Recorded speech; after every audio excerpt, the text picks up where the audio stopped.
Dreams feel impossible sometimes, but what if the impossible is just the first step? This story will change the way you see challenges, and yes, this story can change your life too. But you have to make one promise: watch it till the end and share it with someone who needs hope. Ayaan lived in a small, dusty town. Streets were cracked, houses old and leaning. He was 17, quiet and thoughtful. His mother stitched clothes all day, earning little. His father worked as a laborer in the vegetable market. Sometimes the roof leaked when it rained. Electricity went out for days. Ayaan's school bag was patched. His shoes had holes, and he often left home with only a piece of bread. Despite this, Ayaan was not ashamed of being poor. He was ashamed of how people treated him. In school, classmates whispered at his old shoes. Teachers assumed he couldn't afford books. Shopkeepers looked at him with suspicion. These small humiliations hurt quietly deep inside. Still, a dream lived in him that refused to die. He wanted to become a civil engineer, build strong roads, safe houses and bridges, and give his parents a life without worry. But every time he shared his dream, people laughed. "You? An engineer? Look at your shoes." Their words left tiny cracks in his heart. One afternoon, after being mocked for bringing a simple lunch, Ayaan walked to the old riverside. He sat on the edge, watching water flow past rocks. "Maybe they are right," he whispered. "Maybe big dreams aren't for someone like me." Slow footsteps approached. An old carpenter stopped beside him. "See how the water keeps moving, even when rocks block it," he said. "Do you know why?" Ayaan shook his head. "Because it never stops. Life will put stones in your path. People will laugh at your dreams, but you must keep moving, even slowly, even if it hurts. Every small step counts." That is how rivers reach the ocean. That is how people reach their dreams. Something sparked inside Ayaan, a tiny flame of hope he had almost forgotten. From that day, he worked quietly but determinedly. He helped his mother with sewing, studied by a small lamp, and took small jobs to survive, delivering newspapers, binding books, even working in a clay oven. Each task taught him discipline, patience, and endurance. Meals were sometimes skipped, medicines were home remedies, and exhaustion became routine. But he remembered the river and the old man's words: "Step by step, keep moving." At university, the struggle continued. Fees were high.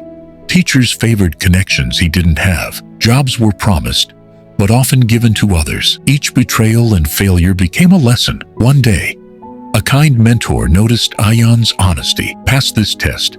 I'll guide you, but you must prepare seriously," he said. The mentor helped him in many ways. He taught Ayaan how to make a study plan, how to read slowly and understand, and how to solve difficult questions step by step. He even checked Ayaan's notebooks and corrected his mistakes with patience. Whenever Ayaan felt confused, the mentor explained the topic with simple examples until Ayaan understood. He never shouted, never complained. He only encouraged Ayaan by saying, "Don't worry, try again.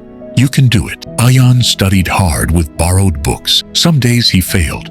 Some nights he cried quietly from tiredness. But he remembered his mentor's words and kept moving forward. The mentor also taught him how to stay calm during exams, how to manage time, and how to believe in himself, even when things went wrong. Slowly, Ayaan became stronger and more confident. Years of work, perseverance, and tiny victories built him. He finally passed his civil engineering exams and started a government job. It was the biggest moment of his life. At first, he felt nervous because the work was very important, but he remembered the lessons of his mentor and decided to do everything with honesty. Soon, Ayaan started getting big projects. He was given contracts to build roads, repair old streets, and design small bridges that connected villages.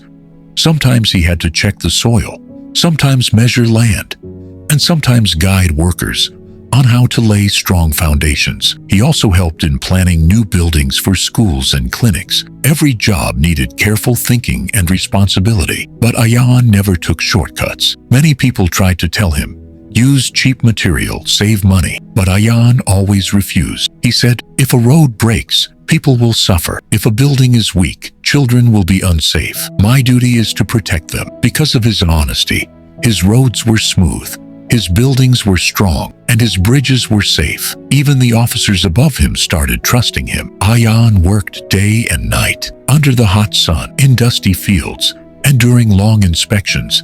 He stayed humble. Whenever a project finished successfully, he thanked Allah and remembered his mentor's words. Right work brings real success. Slowly, people started knowing him as the honest engineer. His name appeared in reports for doing his job with loyalty and hard work. And whenever he saw a road or bridge he built, he felt proud.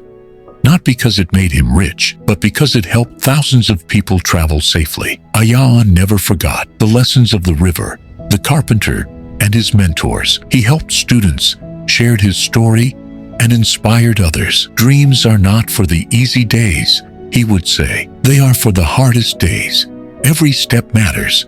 Keep moving, even slowly, and one day you'll reach your ocean. From a small dusty street, where people laughed at his patched bag and holes in his shoes, Ayan built a life of respect, knowledge, and purpose. The boy who once felt invisible had become a man who not only reached his dreams, but also lit the path for others. And whenever he looked at the river, he remembered the real success isn't just in reaching your dream, but in keeping the flame alive through every hardship and helping others do the same.